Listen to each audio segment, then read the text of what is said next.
Muy bien, entonces buscamos 1 Pedro 3, 10 y 11. Y le voy a pedir a alguno que lo quiera leer.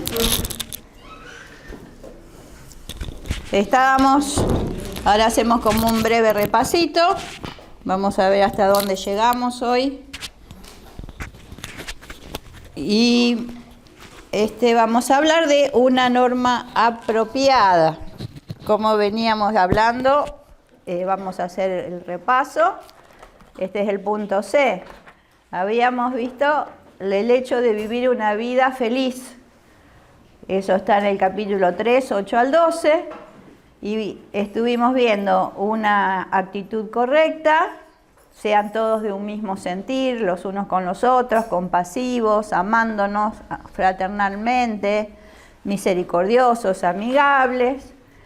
Después vimos una respuesta oportuna en el 3.9, donde nos enseñaron a no devolver mal por mal, sobre todo en todo lo que es el hablar. ¿Se acuerdan que hablamos de no devolver insulto por insulto, de hablar el bendecir a otros, porque para esto fueron llamados, para heredar bendición? Y ahora llegamos a una norma apropiada, que es el capítulo 3, 10 y 11. ¿Quién lo quiere leer? 10 y 11. Sí. Bueno, dice,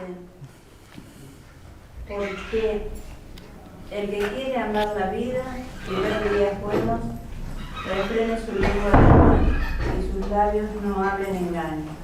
Apártese del mal y haga el bien. Busque la paz y sígala, porque los ojos del Señor están sobre los justos y sus oídos atentos a sus oraciones. Pero el rostro del Señor está contra aquellos que hacen el mal. Muy bien, hasta allí, después vemos si llegamos hasta el versículo 13, ¿no? Siguiendo aquí el bosquejo que hizo Pedro Gilaberte, encontramos que los escritores del Nuevo Testamento siguen el ejemplo de Jesucristo, construyen su teología basada en el Antiguo Testamento. Pedro conoce las escrituras del Antiguo Testamento, por lo que a lo largo de su carta cita de ellas para fundamentar sus enseñanzas. Ustedes recuerdan que Pedro fue un testigo presencial de las enseñanzas de Jesús. Y Jesús, al ser judío, usaba mucho el Antiguo Testamento. Entonces está, digamos, como que Pedro fue discipulado en el Antiguo Testamento. Y al volver ahora a formar un nuevo pueblo, con una nueva enseñanza a través del cristianismo, él enfoca sus enseñanzas con el basamento y el fundamento del Antiguo Testamento. Porque se acuerda que la primera iglesia comienza con personas judías. Y el hecho de que ellos conocieran la palabra, desde lo que se explicaba del Antiguo Testamento, les hacía afirmarse más en esta nueva doctrina que estaba surgiendo. Entonces, eso es lo que explica acá. Pedro está en el segundo párrafo, Pedro está ilustrando estos principios aludiendo a el Salmo 34 y cita de dicha salmo los versículos 12 al 16. La palabra porque, que como dice acá en el versículo 3.11, en el 3.10, finalmente eso todos de un mismo sentir, compasivos, no devolviendo mal por mal, y después dice porque, y allí engancha con el Salmo, el que quiere amar la vida, ver días buenos. Si alguno tiene una Biblia más o menos de las nuevas, van a ver que ese párrafo está metido más adentro, que quiere decir que eso está sacado del Antiguo Testamento. Entonces allí esa palabra porque vincula lo que veníamos leyendo y lo que veníamos estudiando, de tener un mismo sentir, de amarnos, lo vincula con apoyando su exhortación de que los creyentes deben tener una respuesta adecuada ante la hostilidad y también para enseñarle a sus lectores que la palabra de Dios tiene autoridad. Y a eso vamos a estar viendo, ¿no? Va a hablar en respecto a la hostilidad y cómo nosotros tenemos que creer y confiar en esa palabra de Dios que es sustento. El versículo 10, vamos a ir analizándolo. El que quiere amar la vida y pasar y ver días buenos, dice una versión, y acá dice pasar días felices. Aquí entendemos que muchos de los que estaban leyendo esa carta que está escribiendo Pedro estaban pasando por momentos difíciles. Y Pedro mira la vida desde una perspectiva positiva. Junto con el salmista, entonces une la idea de amar la vida, de ver esos días buenos. La vida es un don de Dios y así también los días lo son.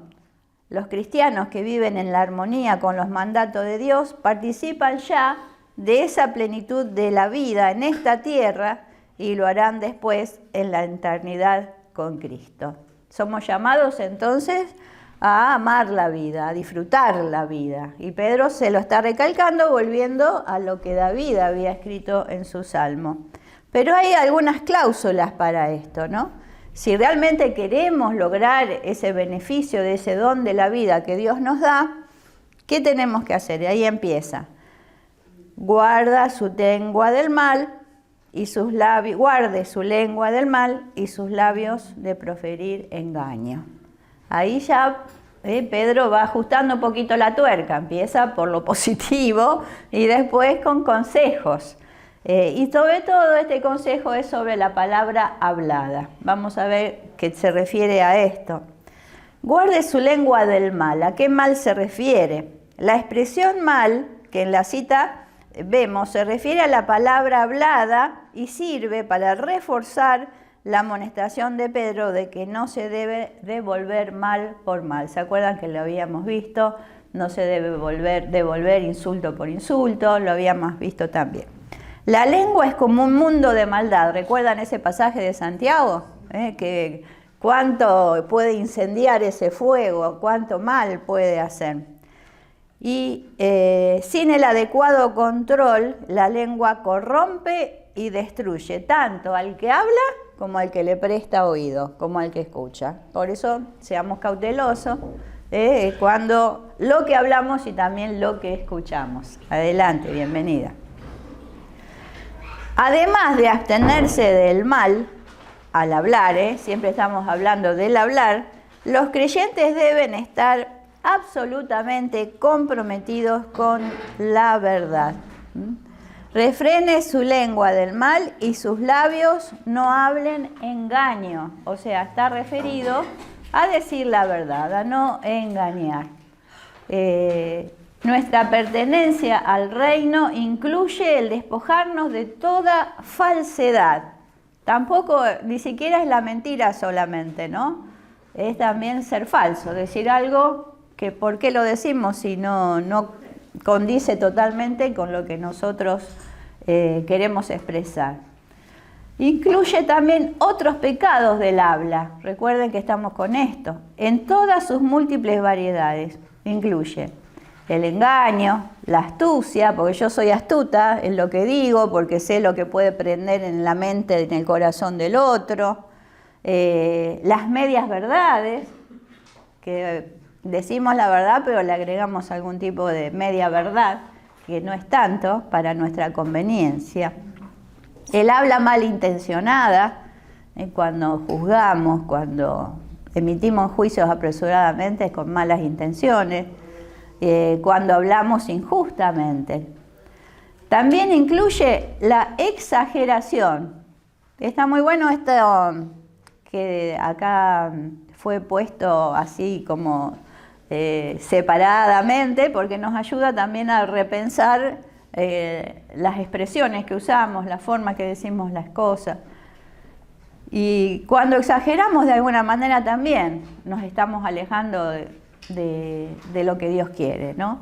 exageramos a veces para hacernos ver más víctimas de una situación, cuando tendríamos que estar reconociendo que Dios es bueno, que Él nos cuida, nos guarda, pero ya estamos exagerando, diciéndose está todo mal, ya estamos... ¿Y eso qué contagia? Contagia angustia, tristeza.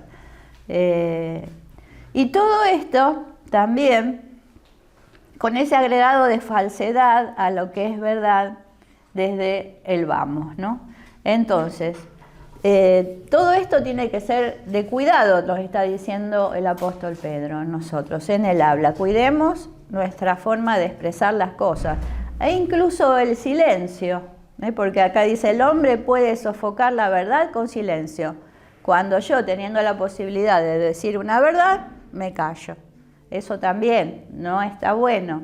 Y también falsear la verdad para mi conveniencia. Bueno, y tantas cosas que estamos aprendiendo, ¿no? Desde el consejo de Pedro, porque es un consejo actual. Y a veces estos contextos de que somos mucha gente, hay muchas circunstancias de vida y nos vamos conociendo, se presta para, sin conocer, empezar a decir cosas del otro. Mejor ponernos la mano en la boca, indagar, preguntar, consultar antes de ponernos a emitir juicios apresurados. El versículo 11 ya salta a otro tema. Apártese del mal y haga el bien. Busque la paz y sígala. Apártese también, sigue este versículo tomado del Antiguo Testamento y, casualidad, también del Salmo de David. ¿Vieron qué importante es cómo la Biblia se va completando? Todo aquello que está en el Antiguo Testamento se vuelve, digamos, a reencarnar, pero hecho carne, no por el principio de reencarnación, ¿no? Se vuelve a hacer carne, se vuelve a hacer palabra en el Nuevo Testamento. Apártese del mal, los creyentes deben apartarse del mal. Una vez más se destaca la palabra mal. El cristiano debe evitar el mal, no solo en palabra, como hasta ahora venía aconsejando, sino también en hechos. Y cuando dice apártese, es una palabra en griego que indica un rechazo intensamente fuerte de lo que es pecado. O sea, no es, no, está bien, que no, rechazo así levemente, es no, esto no condice conmigo, no condice con mi testimonio, no va. Entonces, eso es la palabra que se usa acá. Apártese es rechazar rotundamente. Yo esto ni con mis ojos quiero verlo. Poner un límite a todo lo que es también nuestros sentidos que nos pueden ir llevando progresivamente, desviando hacia el mal. Cuidarnos. Entonces, nos apartamos del mal y, ¿qué dice? Hacemos el bien. Pedro manda a sus lectores a hacer el bien, lo que significa hacer todo aquello que es excelente en calidad y expresa profunda virtud de acuerdo a los parámetros dados por Dios. O sea, Dios nos dio formas de conducirnos en la vida, a eso se refiere, ¿no? Esos son parámetros, yo me manejo en ese marco. Entonces no me puedo salir un ratito y volver a meterme, ¿no? Eso lo hacen los esquizofrénicos, ¿no? Que están con dos realidades paralelas y hacen lo que quieren cuando están en el gabinete oscuro. Y después vuelven acá y no sienten culpa, no sienten nada. Eso no, nosotros no podemos ser cristianos así. Nosotros tenemos que apartarnos del mal, rechazarlo y hacer el bien con estos parámetros que Dios nos da. Y es totalmente apuesto a este concepto moderno de, bueno, si te hace feliz, hacelo, ¿no? De este parámetro de, bueno, de la felicidad. Pero también dentro de ese marco nosotros tenemos que ponernos límites. Y está muy bueno lo que Pedro enseña. Otra de las cosas es busque la paz y sígala. Me encanta esto, yo estoy haciendo mucho énfasis en esto, ¿no? De ser pacificadores, sobre todo con las temáticas de violencia, empezando por casa. Entonces, Busquemos la paz y también no solamente la buscamos, sino que la ejercitamos, la seguimos. Estos dos imperativos quiere decir que está bien marcado. Pedro lo dice como una orden a estos creyentes que estaban leyendo su carta, que tienen que buscar la paz y seguirla. Aparecen juntos. Estos verbos, busque y sígala, transmiten también una acción dinámica e intensa. O sea, no es buscar, bueno, busco un ratito, a ver acá, ya está. Sino que es algo intenso, yo lo tengo que hallar.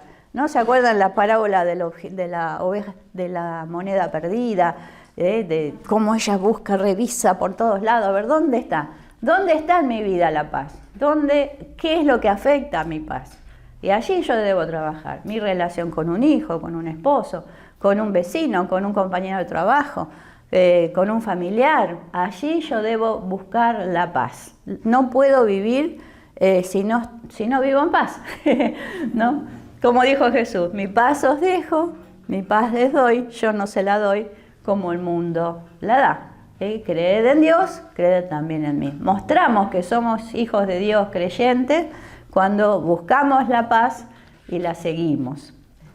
Entonces, es una condición, una acción dinámica e intensa. Y la palabra paz, eirene, denota una condición constante de tranquilidad que produce alegría y felicidad permanente.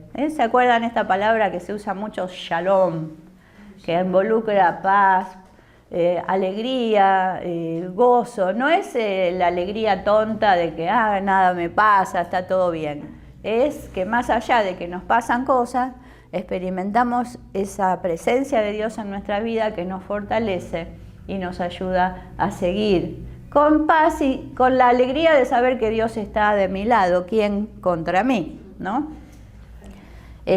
Junto con David, porque estamos también analizando este salmo junto con la palabra de Pedro, Pedro anima a los creyentes a buscar la paz y seguirla. ¿Y qué pasa con la paz? La paz es frágil, es fácil de quebrar. Nunca podemos darla por ya ganada, sino que debemos activamente buscar estar libres de luchas y discordias. Si pensamos que por ser hijos de Dios nunca vamos a tener conflictos, situaciones en que hubo algún tipo de entrevero relacional, algún tipo de malentendido, porque nosotros dijimos algo y el otro lo interpretó mal, porque como yo siempre digo, le apretamos un botón donde le dolía. Entonces, esto va a pasar. Pero qué calidad de relación vamos a tener, qué altura, para que más allá de que o le tocamos un botón a ellos o ellos nos tocan un botón a nosotros, ¿cómo vamos a buscar la paz en esa situación? ¿Cómo lo vamos a solucionar? No podemos vivir en amargura, en broncas. La palabra nos insta, ¿no? Me gusta esa palabra contención, que cuando era quizás más joven no la entendía, pero ahora entiendo cuando uno contiene y guarda, ¿no? Emociones, sensaciones, y todo eso produce un malestar, no es esta shalom. Uno está como amargada, angustiado, deprimida. Hablo en femenino porque están muchas mujeres, pero allá atrás espero que haya hombres, atrás de las cámaras. Entonces, la paz, hermanas, es frágil, tenemos que cuidarla. Y cuando se presentan estas situaciones, tenemos que buscar estar libres. Quizás nos dure por un tiempito, pero debemos buscar estar libres. El Nuevo Testamento repetidamente nos exhorta a vivir en paz. Hasta nos dice siempre que dependa de nosotros, porque a veces situaciones que no podemos manejar. Hay cosas que nosotros no podemos evitar, que es cuando el otro viene con cierta malicia, con el otro está con una actitud cerrada, de rechazo. Allí, bueno, nosotros estamos con esta propuesta de paz, pero ya no depende de nosotros. Y en eso le tenemos que entregar al Señor. ¿no? Entregársela al Señor, orar por ello, como nos decían, bendecir, no maldecir y esperar los tiempos de Dios, que en el tiempo de Dios puede ser que esa persona sea tocada y modifique su actitud, ¿no? Entonces, siempre que dependa de nosotros, el Nuevo Testamento nos exhorta a vivir en paz. Y Jesús mismo pronunció esta bienaventuranza. Bienaventurados, que quiere decir dichosos, los pacificadores, porque serán llamados hijos de Dios, ¿no? Qué hermoso esto de sentirnos pacificadoras. Y pasamos al versículo 12, un incentivo correcto. La cita, vamos a leerlo de nuevo, ¿quién se anima a leerlo? El versículo 12. Los ojos del Señor están sobre los que hacen lo bueno, y sus oídos están abiertos a sus oraciones, pero el Señor aparta su rostro de los que hacen lo malo. Muy bien, ¿no? Y aquí nuevamente Pedro cita el Salmo 34, pero esta vez los versículos 15 al 17. Y expresa claramente la realidad que debería llevar a los creyentes para que ellos agraden a Dios. Las palabras del salmista describen a un Dios soberano que gobierna, ¿no? Los ojos del Señor están sobre los justos. Y uno se imagina como que Él está por encima de, observando, ¿no? Y está esta sensación de que Él está en autoridad, que lo ve todo, que lo sabe todo, que responsabiliza a las personas por el comportamiento que muestran, que amenaza aún con castigar a la desobediencia. Esto lo saca de David, pero Pedro, para él, el tema principal aquí no es el juicio, sino el cuidado compasivo que Dios tiene por su pueblo. Le cambia un poco la óptica a lo del Antiguo Testamento, porque el Antiguo Testamento, y sobre todo en esta parte, es más apuntando al juicio de Dios. Más allá de ese comportamiento irresponsable, Dios va a actuar, Dios va a juzgar. Pero Pedro no lo explica esto, pero no lo hace en este contexto de un juicio, ¿no? Sino que quiere mostrar a un Dios compasivo.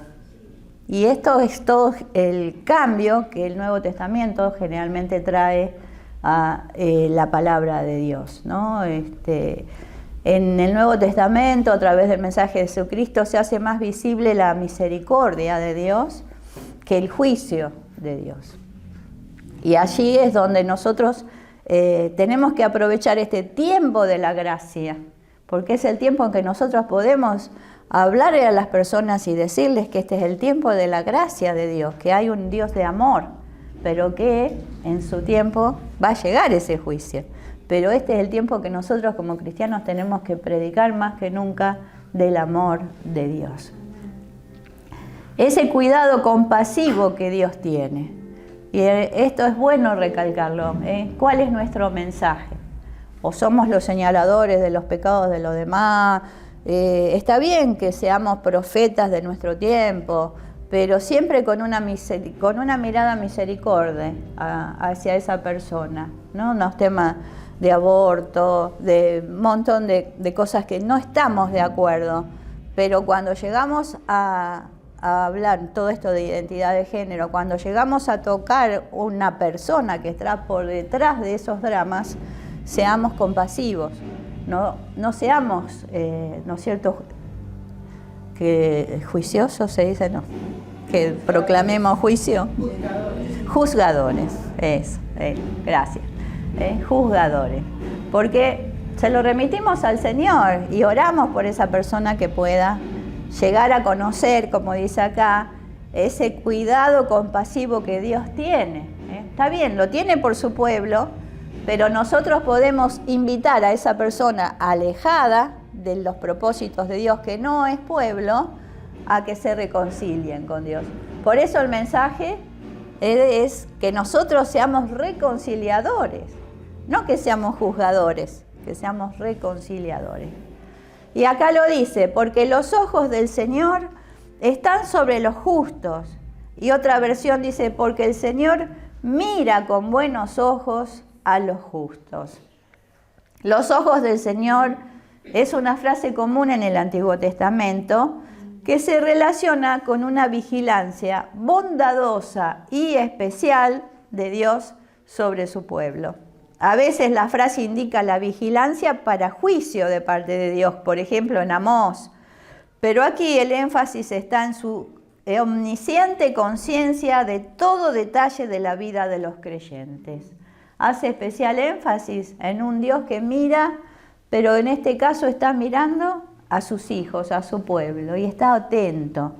No quiere hacer Pedro, y le vuelvo a recalcar, esto de mira tus ojos, lo que ven, ¿se acuerdan de ese texto? Mira tus oídos, lo que escuchan. No en ese concepto, sino en que abramos la mente y el corazón a este Dios que está atento, y ahora creo que lo explica, ¿no? A las necesidades más íntimas que nosotros tenemos. ¿Qué pasó? Ah, se cayó. Perdón. Gracias.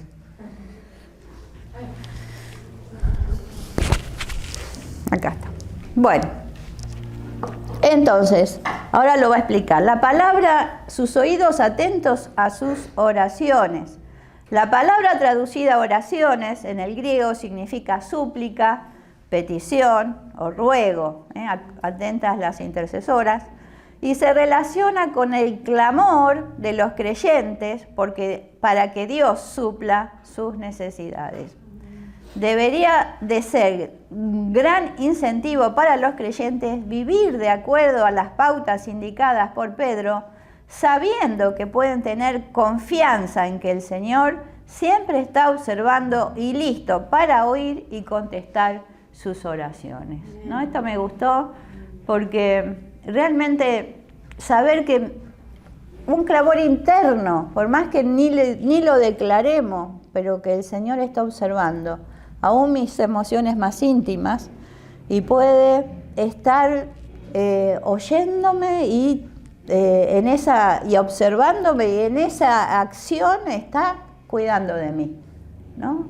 Quizás todavía no obra, pero esa seguridad de que Él ya sabe, que ya está atento, que ya lo ha visto y que tarde o temprano va a venir en mi ayuda, ¿no? Esto es algo que fortalece mucho nuestra fe. Entonces, Él está observando y listo para oír y contestarnos. Qué bendición tan grande. No estamos solas, no estamos huérfanos, no estamos en esa angustia de decir, bueno, pero ¿y quién podrá ayudarme? Sino que tenemos un Dios que está ahí. Eso. ¿Y qué querías decir, Vita? Hay una parte de la palabra que dice, antes de que pronunciemos, el Señor ya contestó. Dice, y ya Él nos... Nuestra angustia, y ya sabes, una vez yo estaba desesperada, angustiada, pero no sabía qué hacer, qué hago. Y no sabía regresar o irme. Y estaba así, y me venía. Y de pronto, con esa angustia, subo al colectivo, me siento junto a la ventana del colectivo, pero con una angustia que no podía explicar. Y en eso escucho de este lado del oído, del lado de la calle, y me dice, yo soy Rey de Reyes y Señor de Señores. Amén, qué hermoso. Pero esa palabra es como hubiera cortado, es como la leche que está hirviendo, pero una bendición tan grande que nunca había experimentado. Qué hermoso. Bueno, es así, ¿no? El Señor está atento a nuestras oraciones aún antes que clamemos. Pero también el rostro del Señor está en contra de aquellos que hacen el mal. Mira con indignación, dice la NBI, ¿no? Y esto es mejor porque no es que Él esté en contra, Él ama a las personas, pero sí como que eso lo indigna, ¿no? Como nos pasa a veces a nosotros cuando vemos el obrar de una persona en una forma maliciosa, malvada, nos indigna, pero a la vez nos duele. El contraste que está haciendo acá, de alguna manera, el Salmo, es claro, porque así como Dios ve las obras de los justos, también ve las de quienes practican el mal. Y en contraste a los ojos del Señor, vieron que acá dice, los ojos del Señor están sobre los justos y sus oídos atentos a sus oraciones. Pero el rostro, no dice los ojos, pero el rostro del Señor está contra aquellos que hacen el mal. Y acá hay como una interpretación. Los ojos del Señor se refieren a esa vigilancia constante, ese cuidado, que Dios está atento. Y el concepto del rostro de Dios se relaciona con juicio, ¿no? Vieron que cuando uno está medio enojado uno pone como cara de piedra, ¿no? Entonces como que Dios está, pero con otra actitud, según, ¿no es cierto?, esta interpretación. Y también está bueno pensarlo así, ¿no? Como que Él lo ve, pero está indignado, pero también su rostro como afirmado en saber que tarde o temprano toda esa injusticia y esa maldad se va a terminar. La ira de Dios, dice acá, está en contra aquellos que hacen el mal y contra aquellos que desobedecen. ¿Se acuerda que vinimos hablando bastante en el libro de Pedro de la desobediencia? Él como padre amoroso está esperando que sus hijos sean obedientes. Nosotras creo, la mayoría, hemos pasado, algunas todavía no, pero hemos pasado por el tema de la maternidad, de tener hijos, y sabemos que una de las cosas que más nos agrada es cuando los hijos nos obedecen. Y cuando lo vemos testarudos, cuando lo vemos obcecados, cuando no hacen lo que de alguna manera el consejo paternal o maternal le da, nos duele porque sabemos que están por caminos o desviándose del camino. Y así pasa con nuestro Dios. Y Pedro no está interesado en explicar qué es lo que Dios hace con sus adversarios. De hecho, él no concluye la cita con la del Salmo 34, 16b, que describe el fin de los adversarios de Dios. En el Salmo termina, pero acá dice solamente que el rostro del Señor está en contra. Él está allí presenciando a aquellos que hacen el mal, pero no dice cómo termina esto. Nosotros sabemos por el contexto general del Nuevo Testamento que llegará un día en que Cristo se manifestará, ya no habrá llanto ni dolor, que todo esto, este sufrimiento pasajero se termina, y eso tiene que ser algo esperanzador para nosotros. Y a ver, todavía tenemos un ratito más. Podemos leer 13 y 14 y 15, porque ahí termina la idea, después seguimos, pero no sé si lo vamos a llegar a 13 al 15, la primera parte del 15. ¿Quién lo quiere leer? Ahora bien, ¿quién querrá hacerles daño si ustedes están deseosos de hacer el bien? Pero aun si sufren por hacer lo correcto, Dios va a recompensarlos. Así que no se preocupen ni tengan miedo a las amenazas. En cambio, adoren a Cristo como el Señor de su vida. Muy bien. Acá Pedro deja ese tema, ¿no? Queda atrás el Salmo, y él ahora empieza a retoma el tema del sufrimiento por seguir a Cristo. Él viene diciendo, ¿no es cierto?, de estas cualidades de la vida cristiana, de vivir una vida conforme al corazón de Dios, pero ahí empieza a explicar que más allá de que nos portemos bien, no estamos exentos de que las cosas nos vayan mal. Esta es la idea que vamos a ir desarrollando, no sé si la vamos a poder terminar. Por eso habla de los valores cristianos contra un mundo hostil. Hace como un giro de lo que venía diciendo. Y vuelve a ese pensamiento en donde exhorta a los creyentes a vivir vidas ejemplares para la sociedad, para que los adversarios observen sus buenas obras, glorifiquen a Dios. Y ahora el apóstol coloca el objetivo de hacer el bien en el contexto del sufrimiento. Él sabe que Dios no resguarda al creyente de las causas que ocasionan sufrimiento, sino que la promesa es que siempre permanece junto al creyente para apoyarlo en hacer lo que es bueno. ¿Qué quiere decir? Que el ser bueno no nos va a liberar de padecer, pero Él va a estar con nosotros, pero va a estar ayudándonos a hacer lo bueno, porque no perdemos esta idea general que Él dice ser de un sentir compasivos, amando, no devolviendo mal por mal. Entonces, Él nos va a ayudar con su presencia, más allá del hostigamiento o que seamos maltratados por nuestra fe. Él va a estar con nosotros apoyándonos. No es que no vamos a sufrir. Y esto, en el Antiguo Testamento, en el Antiguo Israel, lo vemos. Cuando la nación se había apartado de Dios, de su verdad y sus mandatos que encontramos en la Biblia, el profeta Jeremías gritó que había muerte en la ciudad. Y estaba hablando no solo de la muerte física en Jerusalén, sino también de la muerte de la cultura y de los valores.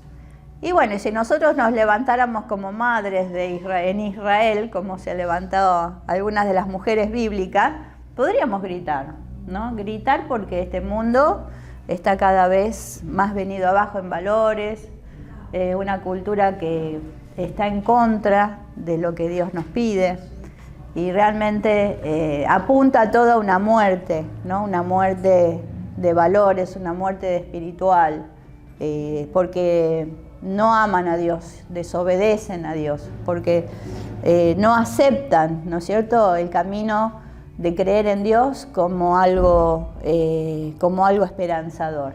Y están yendo, buscando o logrando su propia muerte. Vemos dos efectos de nuestra pérdida de significado y de valores. Dentro de la cultura estamos hablando, ¿no? Primero es la degeneración. Nos estamos desviando. Lo perverso es esto, quiere decir lo torcido, lo que se desvía. Y una cultura que asesina, ¿no es cierto?, al propio hijo en el vientre. Eso es desviación, eso es como ese grito del profeta, ¿no?, que se ve muerte. Y es como eso tantas cosas, yo lo puse como ejemplo.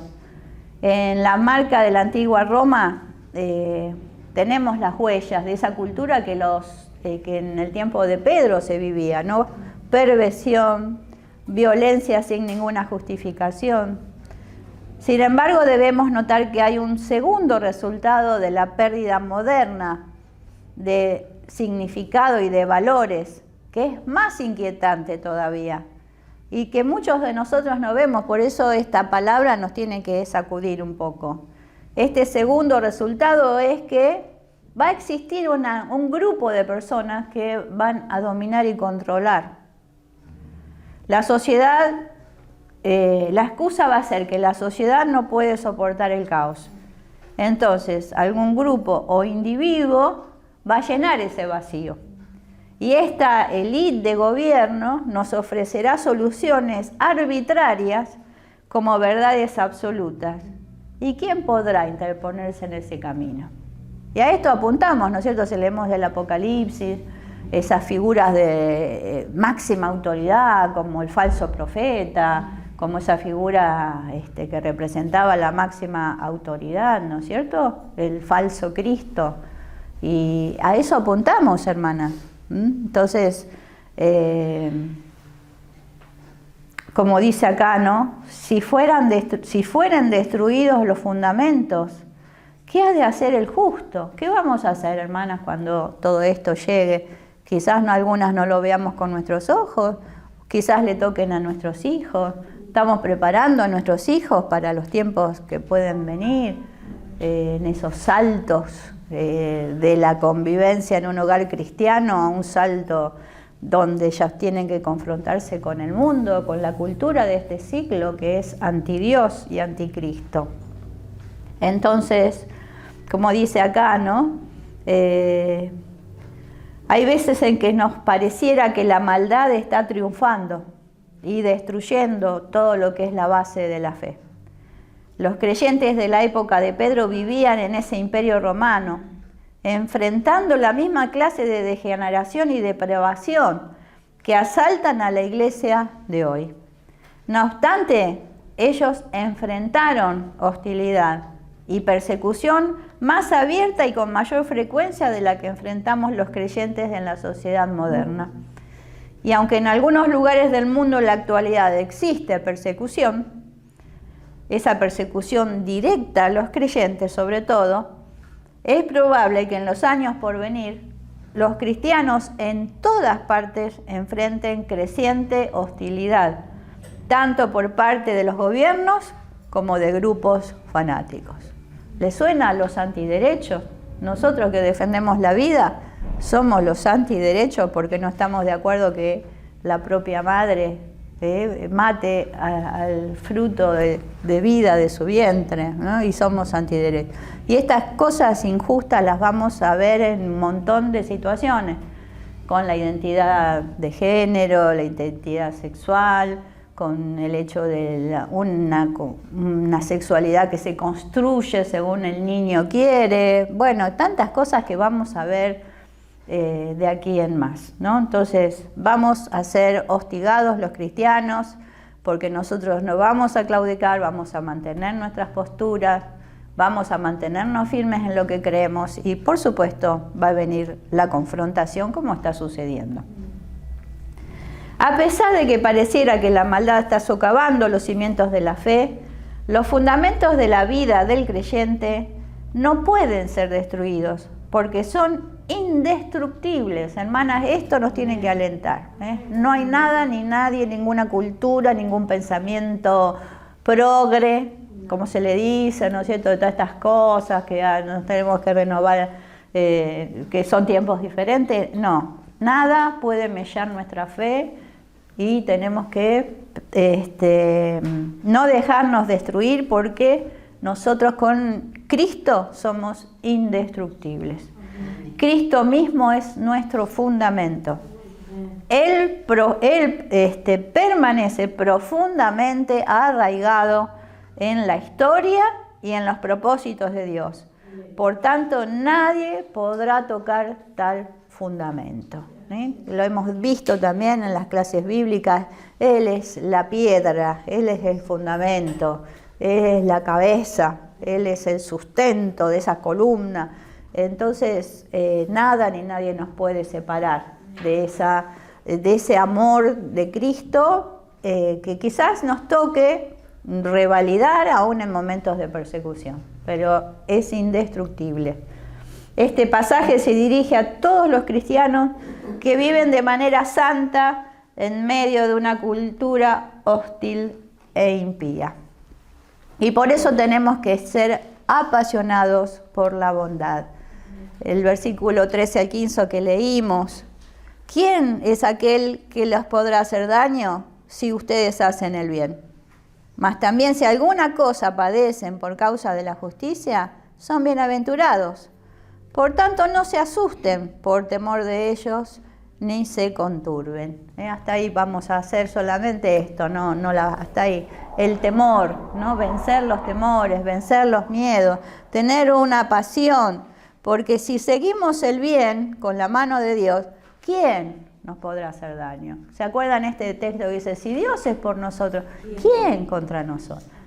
Van a estar y nos van a aguijonear y hasta la podemos pasar mal, ir presos, pero ¿quién contra nosotros? ¿Quién va a poder quitar a nuestro Salvador desde nuestra interioridad, a nuestro amoroso Señor que domina y controla nuestra vida? Nadie, ¿no? Como dice, podrás matar mi cuerpo, pero no podrás matar mis ideas, ¿no? Es una frase. Y es así, con el cristiano que tiene esa pasión por Cristo, es así. Y en este pasaje comprobamos una vez más el profundo conocimiento que Pedro tenía del Antiguo Testamento, porque la primera parte de este versículo 13 es un eco de Isaías. He aquí que Jehová el Señor me ayudará. ¿Quién hay que me condene? En Isaías 50. No se trata tanto de que Pedro cite ese pasaje, sino que no hubiera escrito esto si no hubiera tenido en mente ese texto del Antiguo Testamento. En el versículo 13 leemos que ¿quién es aquel que les podrá hacer daño si ustedes siguen el bien? Se hacen el bien, dice otra versión. Pedro se dirige a todos los cristianos cuando pregunta, ¿y a ustedes quién les va a hacer daño si se esfuerzan por hacer el bien? Es una pregunta retórica de Pedro y muestra que es anormal para la mayoría de la gente, incluso la que es contraria al cristianismo, hacer daño a los creyentes que se esfuerzan por hacer el bien. Nos hace recordar una pregunta, bueno, lo que yo les decía de Romanos, ¿no? ¿Quién está en contra nuestra? Y la respuesta es retórica, quiere decir que en la misma pregunta está la respuesta, es nadie. Nadie nos podrá hacer este tipo de daño en que nos destruya. Somos indestructibles, porque con Cristo de nuestro lado nada ni nadie nos va a destruir. Como decía el reformador escocés John Knox, con Dios a mi lado o con Dios a su lado, el hombre siempre está en mayoría. Si Dios está conmigo, somos mayoría. ¿Quién les va a hacer daño? ¿Se está contradiciendo Pedro cuando hace una pregunta retórica que exige una respuesta negativa? El versículo 14 indica que la posibilidad del sufrimiento es real. O sea, bueno, sí, ¿quién nos van a poder pasar estas cosas? Dice el versículo 14. Más también si alguna cosa padecéis, dice el versículo 14. Pero si lo hacemos por causa de la justicia, somos bienaventurados, ¿no? Entonces, esto de si hacemos bien se refiere por lo general a una vida caracterizada por la generosidad, la amabilidad, la consideración hacia los demás. Eso, si nosotros lo hacemos, ¿quién nos podrá hacer daño? Entonces, fundamentemos nuestra vida en Cristo, fundamentemos nuestra vida en este fruto de saber que tenemos al Espíritu Santo, viviendo, como dice acá, con un espíritu de generosidad, siendo amables, considerándonos unos a otros. Y por último, la palabra que Pedro usa para expresar el anhelo del creyente de hacer el bien, o de tener celo por lo bueno, en el original es celotes. ¿Se acuerdan que había un discípulo que le decían Simón el celote? Y significa intensidad o entusiasmo, y describe a una persona con gran empeño por una causa específica. En el Nuevo Testamento estaba un partido judío nacionalista extremista que se empeñaba en lograr la independencia del dominio de Roma apelando a cualquier medio, eran subversivos. Sin duda Pedro conocía a este grupo porque Simón el Celote, uno de sus compañeros apóstoles, probablemente había sido uno de ellos. Y el apóstol quería que sus lectores tuvieran celo por lo que era noble. Y dejamos allí porque quiero que cerremos con esta idea, como dice acá. Seamos hacedoras de bien, tengamos celo por lo bueno, que como es este significado de celotes, seamos intensas en esta tarea, que no nos puedan dominar, que no nos puedan destruir, que no nos puedan someter. Seamos intensas, fuertes, y también tengamos este entusiasmo. Teos es el origen de la palabra entusiasmo. ¿Y qué es enteos? Con mayúscula teos, es en Dios. ¿Quién nos da este entusiasmo de vida bien vivida, plena, más allá de que nos toquen pasar cosas? Solamente Dios. Y en Dios transitemos cada día con nueva fuerza, con entusiasmo, con un espíritu inquebrantable, porque Dios es el que nos ve, Dios es el que sabe las vivencias más íntimas que tenemos, y Él viene a ayudarnos. Y tarde o temprano se manifestará su justicia sobre nuestras vidas. Así que eso es lo que creemos y en Dios confiamos.